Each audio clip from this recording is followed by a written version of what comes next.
आप मुख्यमंत्री हैं, मुख्यमंत्री चाहें तो इसका समाधान कर सकते हैं, क्योंकि हिंदू और मुसलमान के बीच का ये विवाद है। हम लोग जो मांग कर रहे हैं वही कि उस जगह को छोड़ दिया जाए, दूसरी जगह आपको मस्जिद बनाने के लिए जगह मिल जाएगा और हम लोग मंदिर बनावें, आप मस्जिद बनावें, इस प्रकार के हमने कहा था।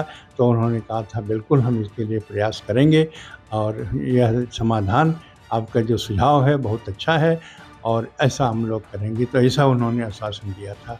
मुलायम सिंह नहीं रहे, ये खबर जिसने भी सुनी उसको एक बार अपने कानों पर विश्वास नहीं हुआ। उसे लगा कि कहीं जो बार बार अफवाह उड़ती है उनके ना रहने की, कहीं उसी तरह की एक अफवाह तो नहीं है।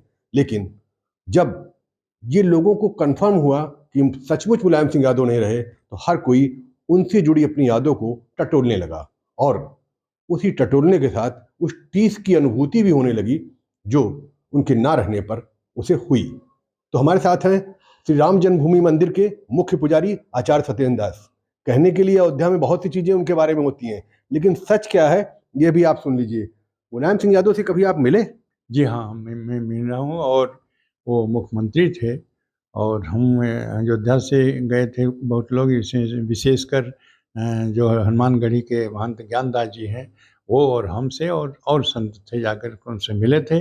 और मिलने के बाद में किस सरलता से हम लोगों को जैसे पता उनको चला कि अयोध्या के लोग आए हैं, तुरंत गेट खुल गया और अंदर जाने की पूरी सुविधा हो गई, किसी प्रकार कोई परेशानी नहीं हुई और बड़े ही आदर के साथ उन्होंने बैठाया। बैठाने के बाद में जल जलपान किया, बताया दिया और उसके बाद में साथ साथ वह है सबकी हालचाल पूछे, आने का उद्देश्य पूछे, सब चीज़ हमने अपने अपने ढंग से लोग बताए और बड़े ही शांतिपूर्वक सुने और सुनने के बाद में उसका तुरंत समाधान करने के लिए आश्वासन दिया। आप तो मंदिर के मुख्य पुजारी थे, उस समय मंदिर मस्जिद बात बड़ा पीक पे था, तो आपने कुछ अलग मंदिर की बात की होगी, तो क्या कहा उन्होंने? जी हाँ, मंदिर की बात किया था और कि जैसे कि ये विवाद है और विवाद के लिए आप मुख्यमंत्री हैं, मुख्यमंत्री चाहें तो इसका समाधान कर सकते हैं, क्योंकि हिंदू और मुसलमान के बीच का ये विवाद है। हम लोग जो मांग कर रहे हैं वही कि उस जगह को छोड़ दिया जाए, दूसरी जगह आपको मस्जिद बनाने के लिए जगह मिल जाएगा और हम लोग मंदिर बनावें, आप मस्जिद बनावें, इस प्रकार के हमने कहा था। तो उन्होंने कहा था बिल्कुल हम इसके लिए प्रयास करेंगे और यह समाधान आपका जो सुझाव है बहुत अच्छा है और ऐसा हम लोग करेंगे, तो ऐसा उन्होंने आश्वासन दिया था। अयोध्या के लिए अगर कहा जाए तो उन्होंने कुछ किया था? आपको कुछ ऐसा याद आता है? लोग कहते हैं कि चुंगी माफ की और वो माफ किया। देखिए, अयोध्या के लिए बहुत कुछ किया, बहुत कुछ करने के साथ साथ जैसे कि अयोध्या फैजाबाद अलग अलग रहा और बीच में चुंगी का जो व्यवस्था रही, देना पड़ता था। जो अयोध्या से फैजाबाद जाते थे उनको चुंगी देना था, जो अयोध्या से फैजाबाद से अयोध्या आते, सब परेशानी रही। और उन्होंने कभी किसी प्रकार की कोई शिकायत हुई होगी अयोध्या की ओर से, तब इसलिए उन्होंने उसको तुरंत समाप्त कर दिया और चुंगी उन्होंने समाप्त किया। उसके बाद में जो विशेष रूप से शिक्षकों की, क्योंकि वो शिक्षक थे, शिक्षक से नेता बने थे, तो इसलिए शिक्षकों की जो दर्द है वो उनको मालूम था। वो उसने 2 साल का कार्यकाल बढ़ाया था, है ना? बिल्कुल।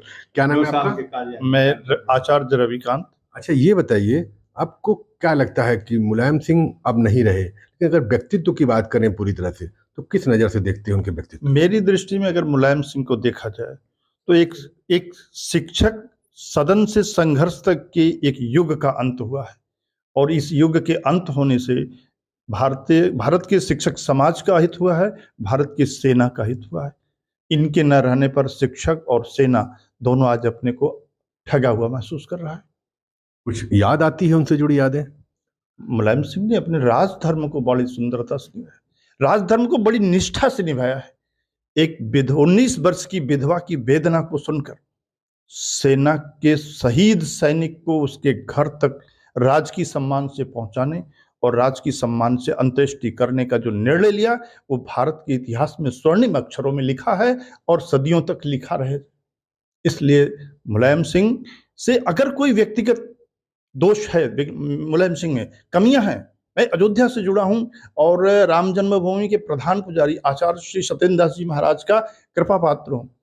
मुझे भी पीड़ा है इस बात की कि मुलायम सिंह यादव ने निहत्थे कारसेवकों पर गोलियां चलवाई, पर उन्होंने वो अपराध नहीं किया जो प्रधानमंत्री नरसिंह राव ने किया वक्फ बोर्ड कानून 95 देकर। तो ऐसा नहीं कहा जा सकता कि यह शत्रुता सनातन नहीं, जीवन भर ही तो है। मुलायम सिंह ने जो गलत किया है उसका विरोध भी करूंगा, पर जो अच्छा किया है उसके लिए उनकी वंदना भी करूंगा। इसलिए मेरी दृष्टि में मुलायम सिंह एक महान भारतीय राजनेता थे। ठीक है, तो हमारे साथ कुछ और लोग भी हैं। क्या नाम है आपका? आचार्य आनंद। आचार्य जी, ये बताएंगे कि मुलायम सिंह को लेके अलग अलग चर्चाएं हैं जी। अलग अलग चीजें हैं, और कहा जा रहा है कि अब मुलायम सिंह की जो क्षति हुई है ना रहने पर वो कभी भरी नहीं जाएगी। तो आपकी नज़र में किस तरह का? नहीं, एक बहुत अच्छे सरल नेता थे, जैसे उनका नाम था मुलायम, वैसे हृदय से भी वह सरल थे। और कुछ पूर्व में देखा गया उनके परिवार में तमाम बातें हुई, कलह हुई, उनको पद से च्युत किया गया, वो सब तमाम बातें रहीं, लेकिन जो मुलायम जी का निजी व्यक्तित्व था वो हमको बहुत पसंद आता था, बहुत अच्छे नेता थे। एक राजनैतिक क्षति भारत के लिए अवश्य हुई है। महाराज जी, ये भरपाई हो पाएगी? जी, देखिए, आज तक जितने भी महान नेता हुए हैं, जो देश के लिए किया है, उसकी भरपाई कभी नहीं हुई है, और नहीं मुलायम सिंह की भरपाई हो पाएगी। भले को लोग प्रयास करें कि हम मुलायम सिंह बन जाएं, लेकिन मुलायम सिंह बनना अब बहुत मुश्किल है। और उस प्रकार के नेता जैसे सरल स्वभाव और कार्य दक्षता जैसा उनमें रहा वैसा बनना मुश्किल है, इससे उनकी क्षति की पूर्ति संभव नहीं है। तो मुलायम सिंह की अगर कहें कि कमी कभी खत्म हो पाएगी या दूर हो पाएगी, तो ऐसा संभव नहीं है। और ये अयोध्या का वो सच है जो बातें बहुत की जाती हैं अलग अलग अयोध्या को लेकर, मुलायम सिंह के रिश्तों को लेकर, अयोध्या से उनके रिश्तों को लेकर, लेकिन ये वो सच है जो शायद कम ही लोगों को पता होगा कि अयोध्या के जो साधु संत हैं, जो अयोध्या के बाकी लोग हैं, वो मुलायम सिंह के व्यक्तित्व को एक अलग छवि के रूप में देखते हैं और उस छवि को याद भी करते हैं और उसकी खुलकर सराहना भी करते हैं। बनबीर सिंह, अयोध्या, यूपी तक।